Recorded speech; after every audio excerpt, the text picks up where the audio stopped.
Hello दोस्तों, स्वागत है हमारे यूट्यूब चैनल में। और आज की क्लास में हम लोग डिस्कस करेंगे करंट से रिलेटेड जो हमारे टॉपिक्स हैं उनके बारे में। तो इसमें हमारा पहला टॉपिक होगा स्टारडस्ट 1.0। तो अभी एक रॉकेट लॉन्च किया गया है स्टारडस्ट नाम से। तो देखेंगे क्या विशेषताएं हैं इस रॉकेट की और क्या इसमें विशेष है, इसके बारे में हम डिटेल में डिस्कस करेंगे। उसके बाद एक इंडेक्स अभी जारी किया गया है, डेमोक्रेसी इंडेक्स, यानी लोकतंत्र जो देश हैं उनके हिसाब से एक इंडेक्स को रिलीज़ किया गया है। तो इसके बारे में डिस्कस करेंगे, कौन सा कंट्री इसमें फर्स्ट स्थान पर रहा और भारत का इसमें क्या स्थान रहा। तो इन सभी के बारे में डिटेल से डिस्कस करेंगे हम आज की क्लास में।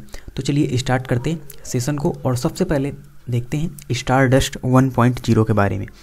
तो ये इसलिए काफ़ी स्पेशल है क्योंकि ये फर्स्ट बायोफ्यूल रॉकेट है, फर्स्ट बायोफ्यूल रॉकेट है, यानी बायोफ्यूल से चलने वाला ये रॉकेट है जिसे बनाया गया है अभी। और इसको अभी लॉन्च किया गया है, रिसेंटली इसे लॉन्च किया गया है लोरिंग कॉमर्स सेंटर। और ये सेंटर कहाँ है?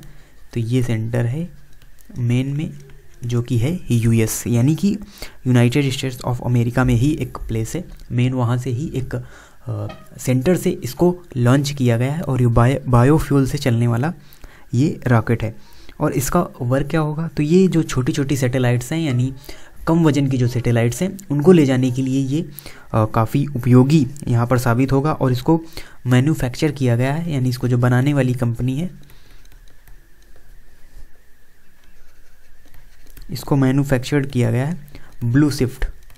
तो ये एक कंपनी का नाम है जिसके द्वारा इस रॉकेट को बनाया गया है और लोरिंग कॉमर्स सेंटर मेन से इसको लॉन्च किया गया है।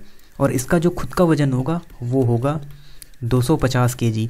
और ये मैक्सिमम 8 किलोग्राम के जो सैटेलाइट्स हैं, कोई पेलोड हैं, उनको ले जाने के लिए ये सक्षम होगा। यानी ये ज़्यादा बड़े सैटेलाइट्स को नहीं ले जा सकता, ये सिर्फ और सिर्फ जो हमारे छोटे स्मॉल सैटेलाइट्स होते हैं उनको ले जाने के लिए ये काफ़ी उपयोगी साबित होगा। और ये इसलिए भी इम्पॉर्टेंट है क्योंकि इससे जो पॉल्यूशन के चांसेज हैं वो भी बहुत कम रहेंगे, क्योंकि इसमें जो ईंधन यूज किया गया है वो बायोफ्यूल है, यानी बायोफ्यूल का इसमें यूज किया गया है। तो इसलिए ये पॉल्यूशन की दृष्टि से भी काफ़ी बेटर है, इससे कोई भी पॉल्यूशन का खतरा नहीं है।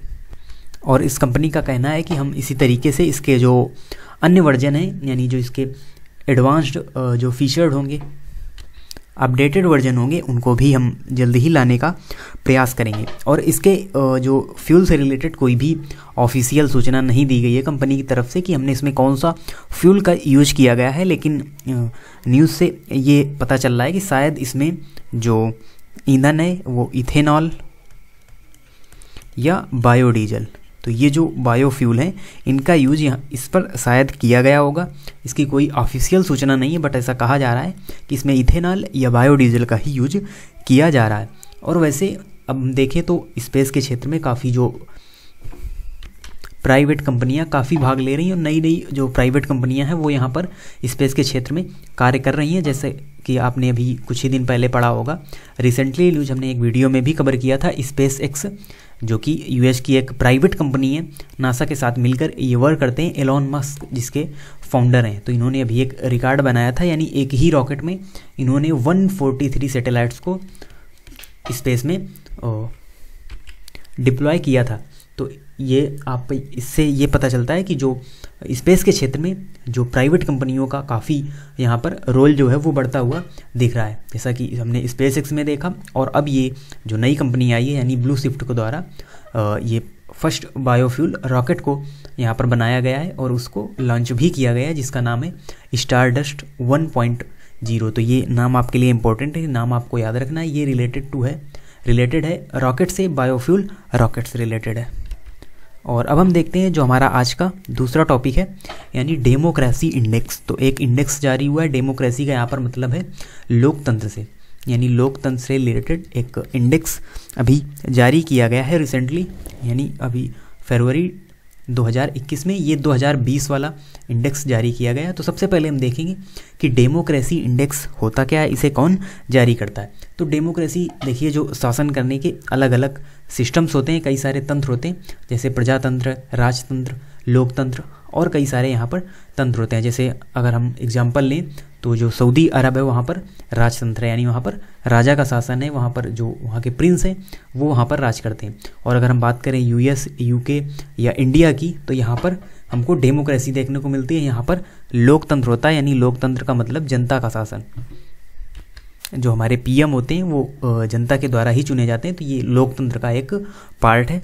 तो इसलिए इसी जो लोकतांत्रिक देश हैं ऑल वर्ल्ड में, तो उसी का एक इंडेक्स यहाँ पर जारी किया गया है कि जो लोकतांत्रिक सिस्टम है, जो लोकतांत्रिक व्यवस्था है किस देश की, तो उस हिसाब से इसको रैंक किया गया है। तो सबसे पहले हम देखेंगे इसको किसके द्वारा जारी किया जाता है। तो ये जो डेमोक्रेसी इंडेक्स होता है, तो it is compiled bye economist intelligence unit. तो ये जो इंडेक्स होता है ये compiled bye economist intelligence unit के द्वारा इसको कंपाइल किया जाता है, और ये एक यूके बेस्ड संस्था है, ऑर्गेनाइजेशन है, उसके द्वारा इस इंडेक्स को जारी किया जाता है। और ये इंडेक्स 167 कंट्रीज़ के बीच जारी किया जाता है। और इसमें जो टर्म्स ध्यान में रखे जाते हैं, यानी जिनको एक पैरामीटर मानकर ये इंडेक्स को जारी किया जाता है, उसमें इसके जो इंडिकेटर्स हैं उसमें होती है जो यानी सिविल लिबरेसी, या हम कह दें सिविल लिबरेचर, जो जनता की स्वतंत्रता, यानी उस देश में जनता कितनी स्वतंत्र है, उसको क्या अधिकार दिए गए हैं, उस हिसाब से इसको पैरामीटर मानकर ये इस इंडेक्स को जारी किया जाता है। और साथ ही साथ पॉलिटिकल कल्चर क्या है वहाँ पर जो सरकार है, क्या वो जनता की सुन रही है कि नहीं सुन रही है, तो इन सभी पैरामीटर्स को ध्यान में रखकर इस इंडेक्स को जारी किया जाता है। तो यही होता है डेमोक्रेसी इंडेक्स। तो अभी 2020 वाला इंडेक्स जारी किया गया है फरवरी 2021 में, और ये इंडेक्स है 2020 वाला। तो इसमें फर्स्ट स्थान पर कौन रहा है, तो फर्स्ट स्थान पर इसमें रहा है नॉर्वे, यानी नॉर्वे का जो लोकतंत्र है वो सबसे बेस्ट लोकतंत्र है इस इंडेक्स के अनुसार। और उसके बाद इसके साथ ही साथ अगर हम बात करें टॉप 5 की, तो नॉर्वे के बाद आता है आइसलैंड, फिर स्वीडन और न्यूजीलैंड और फिर कनाडा। तो ये टॉप 5 कंट्रीज हैं जहाँ का जो लोकतंत्र है, जो डेमोक्रेसी सिस्टम है वो काफ़ी स्ट्रॉन्ग है।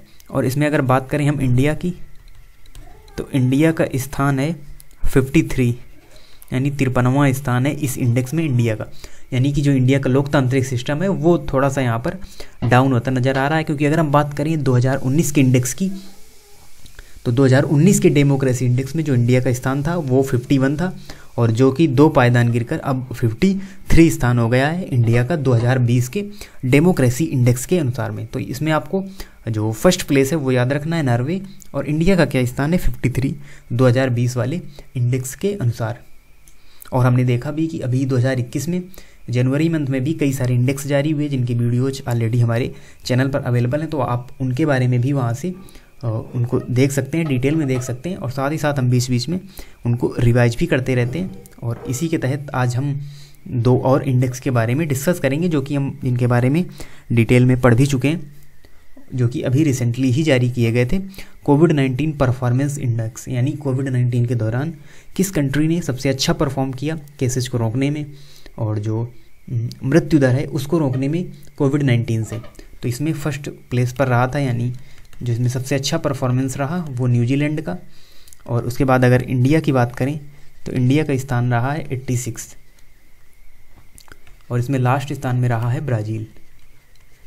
तो ये इसकी जो संक्षिप्त जानकारी थी कोविड-19 परफॉर्मेंस इंडेक्स के बारे में। और अगर आपको डिटेल में जानना है तो आप इससे रिलेटेड वीडियो भी देख सकते हैं, जो कि ऑलरेडी अवेलेबल है। और बात करें करप्शन परसेप्शन इंडेक्स की, यानी किस कंट्री में सबसे कम जो करप्शन है वो है, तो इसमें भी फर्स्ट रहा है न्यूजीलैंड।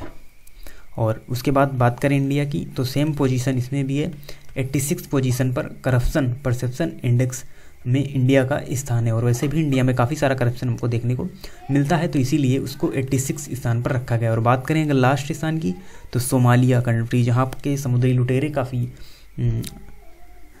कुख्यात हैं, तो इसीलिए सोमालिया को लास्ट प्लेस पर रखा गया करप्शन परसेप्शन इंडेक्स में। तो ये इंडेक्स थे रिसेंटली जारी किए गए, और अभी यानी जो डेमोक्रेसी इंडेक्स है उसमें भी जो न्यूजीलैंड का स्थान है वो 4th नंबर पर है। तो न्यूजीलैंड काफ़ी यहाँ पर इंडेक्स में काफ़ी अच्छे स्थान में हमको देखने को मिला है। तो आपको फर्स्ट याद रखना है, और इंडिया का क्या स्थान है ये आपको याद रखना ज़रूरी होता है इंडेक्स में। और जो अन्य इंडेक्स होते हैं किसके द्वारा जारी किया जाता है उसको भी आपको याद रखना है। तो ये थी ऑल ओवर जानकारी हमारे आज के दोनों टॉपिक्स के विषय में, जो करंट से रिलेटेड टॉपिक थे, जो कि यूजफुल होंगे ऑल कॉम्पिटिटिव एग्जाम्स के लिए। तो चलिए मिलते हैं आपसे नेक्स्ट वीडियो में नए टॉपिक के साथ। और अगर आपको वीडियो पसंद आया हो तो इसको सब्सक्राइब करें चैनल को हमारे, और वीडियो को लाइक करें। तो मिलते हैं आपसे नेक्स्ट वीडियो में, तब तक के लिए धन्यवाद।